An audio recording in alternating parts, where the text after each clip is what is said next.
Olá, pessoal de Direito Empresarial 1, tudo bem?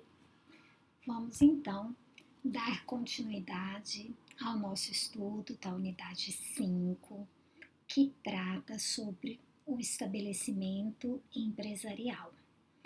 E na aula passada, nós estudamos dos itens 5.1 até o 5.6, ou seja, o último item visto foi a clientela, né?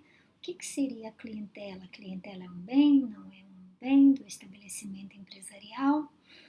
Bom, na aula de hoje nós iremos encerrar, através de uns 3 blocos mais ou menos, esta unidade que trata sobre o estabelecimento. Nós vamos falar sobre os bens imóveis, existem várias particularidades a respeito, sobre a compra e venda, que é do estabelecimento, que é o contrato de trespasse, e sobre a concorrência. Então, vamos iniciar o nosso estudo no item 5.7, que trata dos bens imóveis. Eu tinha falado para vocês inicialmente que o estabelecimento ele é composto de todos os bens utilizados para o desenvolvimento da atividade empresarial. Então, o imóvel onde eu desenvolvo a atividade empresarial é um dos principais elementos do estabelecimento. Mas veja bem, gente, não é o único. É mais um dos bens que são utilizados no exercício da atividade empresarial, certo? A gente tem que pensar nesse bem imóvel de 2 maneiras diferentes. Vão existir situações em que o imóvel onde está localizada a empresa é da empresa, é do dono do estabelecimento. E aquele dono do estabelecimento, na hora de proteger, de defender os seus direitos, ele vai exercer o seu direito de propriedade, que é um direito, né, inerente a todos aqueles que são donos de imóveis, seja residenciais ou não residenciais. Mas vão existir situações também em que esse imóvel vai ser locado, vai ser alugado. E existem algumas particularidades em relação a este imóvel locado como objeto do estabelecimento empresarial, que é o que nós vamos focar na aula de hoje. E onde eu exerço as minhas atividades, independente de estar exercendo o direito de propriedade ou de alugar, é chamado de ponto empresarial. Por quê? Porque aquele lugar agrega, aumenta o sobrevalor. Lembra lá quando nós falamos no aviamento, né? Nós falamos sobre isso. Então, dependendo de onde esteja localizado o imóvel onde eu exerço as atividades empresariais, isso vai ser fundamental para o sucesso ou insucesso da minha atividade. Exemplo básico que a gente pode ver aí mesmo na universidade são as copiadoras, né? Uma copiadora, ela só terá sucesso se o imóvel for perto de uma escola, perto de uma universidade, em locais onde haja uma grande demanda pelo número de cópias. Então, gente, esse local é chamado pela doutrina de ponto empresarial. Não se confunde com o estabelecimento, gente. O estabelecimento é tudo. O ponto, independente se é meu, independente se é locado né, faz parte do estabelecimento empresarial. Por que a gente tem que estudar o ponto empresarial? Bom, porque se eu perder aquele local onde eu exerço as minhas atividades, significa que a minha empresa pode não dar certo, pode sucumbir, pode falhar. Então, por esta razão, o legislador protegeu especialmente aqueles imóveis, né, ou aquele ponto empresarial que não seja do empresário, ou seja, que seja locado. Por quê? Porque o proprietário, o dono do ponto, ele não precisa de proteção, né? Se alguém tentar fazer alguma coisa em relação à atividade dele, ele vai exercer o direito de propriedade dele. Ele vai entrar com as ações possessórias, ele vai reivindicar a posse, ele vai exercer o seu direito de propriedade. Mas e quando eu alugo um imóvel, né? E por alguma razão minha empresa tem muito sucesso e por alguma razão o dono desse imóvel quer o imóvel de volta, né? Será que eu tenho algum direito garantido na lei? Será que eu tenho alguma indenização prevista pela lei? Então, agora a gente vai passar para o estudo da lei que trata das locações empresariais e não empresariais, mas a gente vai focar aqui na chamada locação comercial, que está prevista na Lei 8.245 de 91. Então, esta lei é que disciplina toda a locação, mas o nosso foco aqui não é na locação residencial, é na locação comercial. Bom, então, gente, só relembrando aqui, então estamos estudando esse assunto em razão do ponto comercial, o lugar onde eu desempenho as atividades empresariais, ser decisivo para o sucesso ou insucesso da minha empresa. Então, a primeira coisa que a gente tem que saber é que lá na lei de locações, a locação comercial ou não residencial, ela está caracterizada ou definida lá no artigo 55. O artigo 55, vamos lembrar aqui, Lei 8.245 de 91. Ela diz assim: considera-se locação não residencial quando o locatário for pessoa jurídica e o imóvel destinar-se ao uso de seus titulares, diretores, sócios, gerentes, executivos ou empregados. Bom, primeiro ponto que eu vou chamar a atenção de vocês. A lei caracterizou como locação não residencial apenas quando o locatário for pessoa jurídica. Vamos voltar um pouquinho.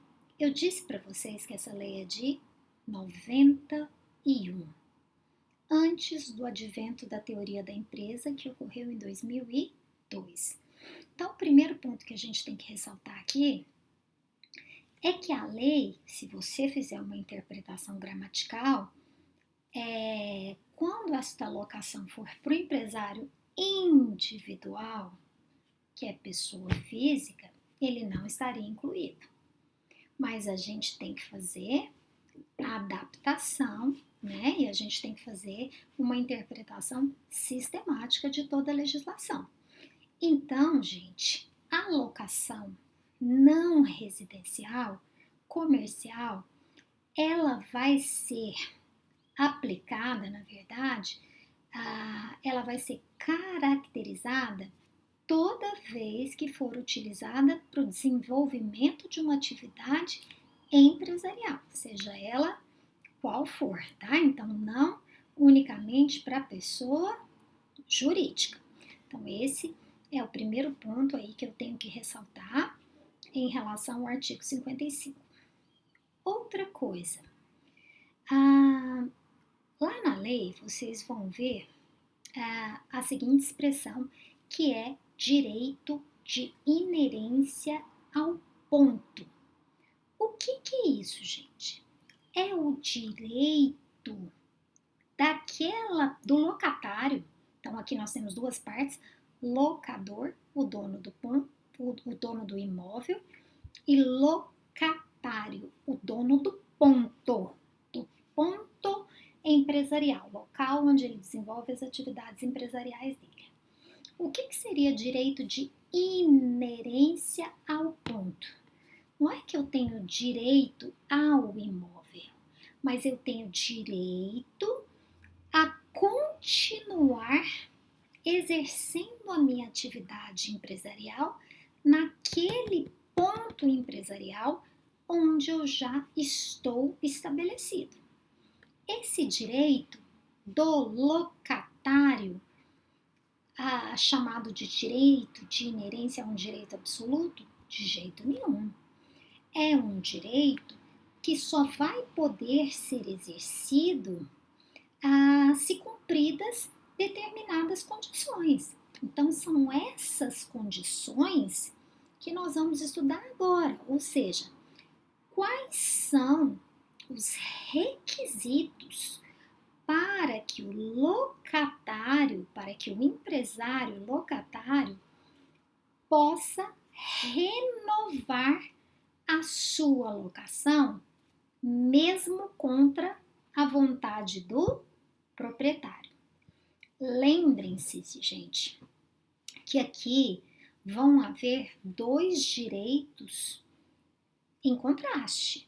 De um lado está o direito do proprietário, que tem direito, à defesa do seu imóvel, que tem direito ao uso da sua propriedade, e de outro lado está o direito do locatário, Então, para que o locatário faça jus a esse direito de permanecer, ou seja, a infringir uma outra garantia constitucional do locador, porque o direito de propriedade, gente, é um direito constitucional, tem que haver requisitos. Então, quais são esses requisitos para que o locatário possa ter direito a renovar a locação? Estão eles previstos lá no artigo 51 da Lei 8.245. São requisitos cumulativos, ou seja, eu tenho que ter todos presentes para que eu possa ir em juízo e continuar naquele imóvel, mesmo contra a vontade do locador.